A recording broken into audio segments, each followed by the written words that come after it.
मिथिला सांस्कृतिक परिषद द्वारा आरसीएम कॉलेज ऑडिटोरियम रे विद्यापति पर्व भव्य गंभीर और सफल भाव आयोजित हो जाइछि।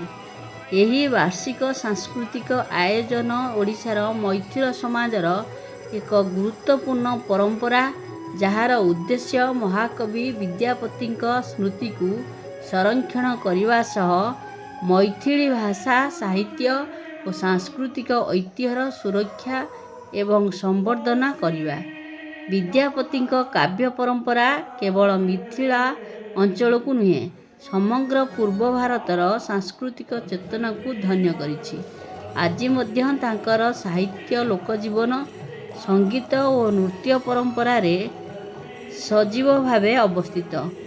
समारोहर औपचारिक उद्घाटन कराजिबा परे परिषदर अध्यक्ष और सचिव भाषण उपस्थापित करथिले।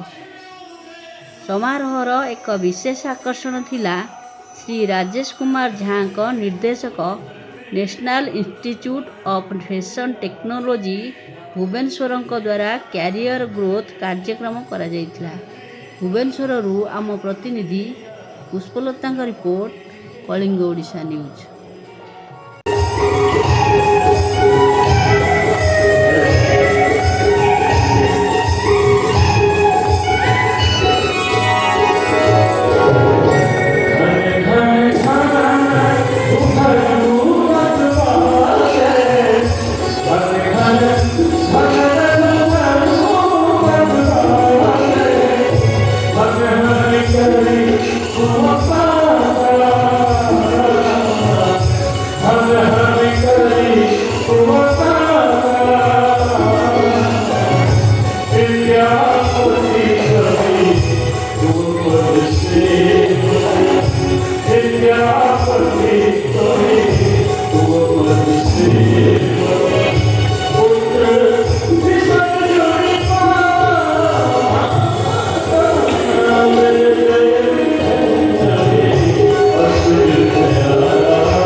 नमस्कार, मैं राजेश कुमार झा और मैं डायरेक्टर हूँ NIFT का, लेकिन मिथिला कम्युनिटी से हूँ। मैं मिथिला से हूँ। तो मिथिला जो एरिया है वो बिहार का एक बड़ा महत्वपूर्ण इलाका है। जो मधुबनी पेंटिंग आपने सुना होगा, वहाँ मिथिला का ही है वो पार्ट, और ऐतिहासिक है क्योंकि राजा जनक मिथिला के राजा थे और वहाँ से जानकी हुई। और अभी तो आपको पता है कि पुनौरा धाम, अभी हमारे माननीय गृह मंत्री साहब पुनौरा धाम का अभी एक नया सा एक रूप में डालने वाले हैं जो माता जानकी का क्षेत्र है। तो ये मिथिला एरिया है। तो जब मिथिला कम्युनिटी वाले लोग यहाँ पे आए, उड़ीसा में आए, और उस उड़ीसा में उन्होंने अपने योगदान को दिया और मिथिला की संस्कृति को भी यहाँ पे बढ़ाया।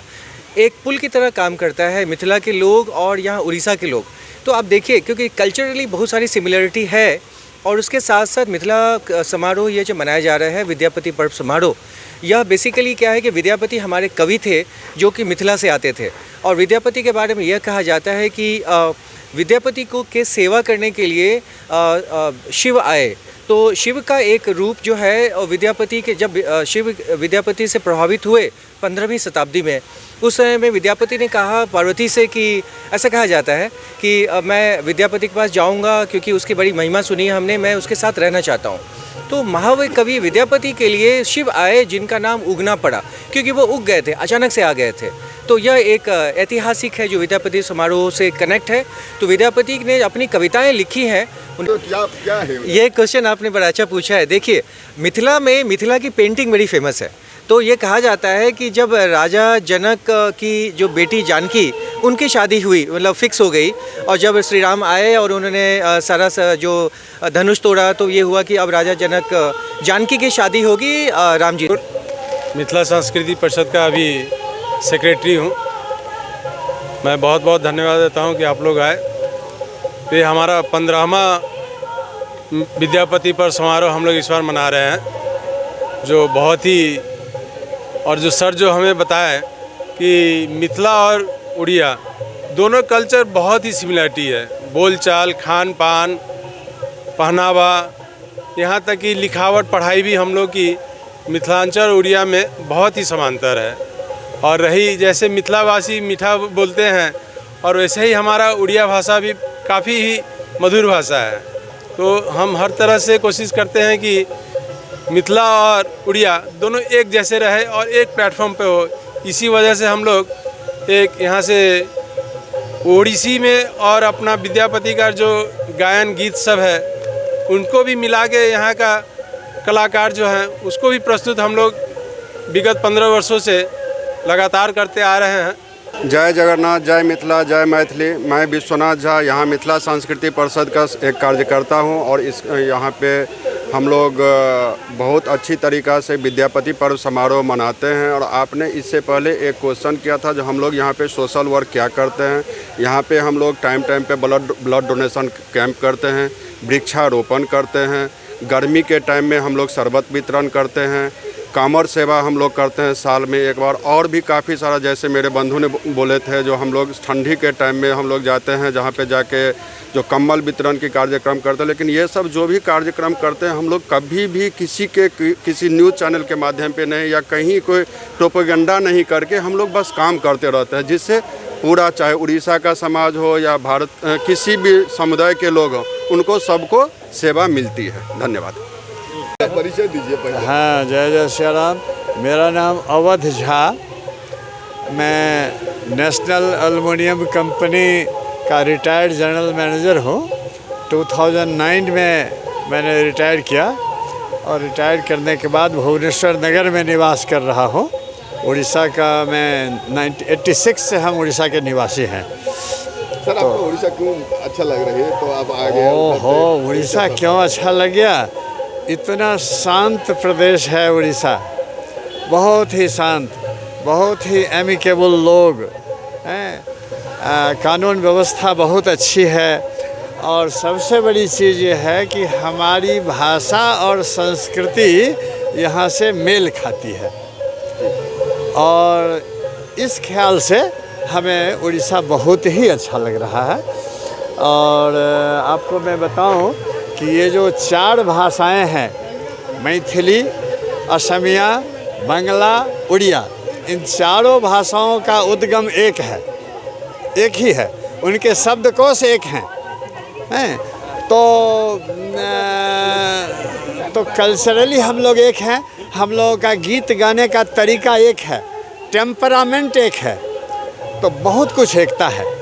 और अभी हमारे मित्र ने आपको बताया कि वो ओडिसी डांस वाली बात, तो मैं बता रहा हूँ, आपका जो ओडिसी डांस है वो महाकवि जयदेव के गीत गोविंद के पद पर आधारित है। तो जहाँ जयदेव ने राधा कृष्ण की लीला को जहाँ छोड़ दिया, विद्यापति उसके आगे ले गए। बहुत सूक्ष्म वर्णन उन्होंने अपने गीतों में किया है। तो इसीलिए हम लोग विद्यापति को अभिनव जयदेव कहते हैं।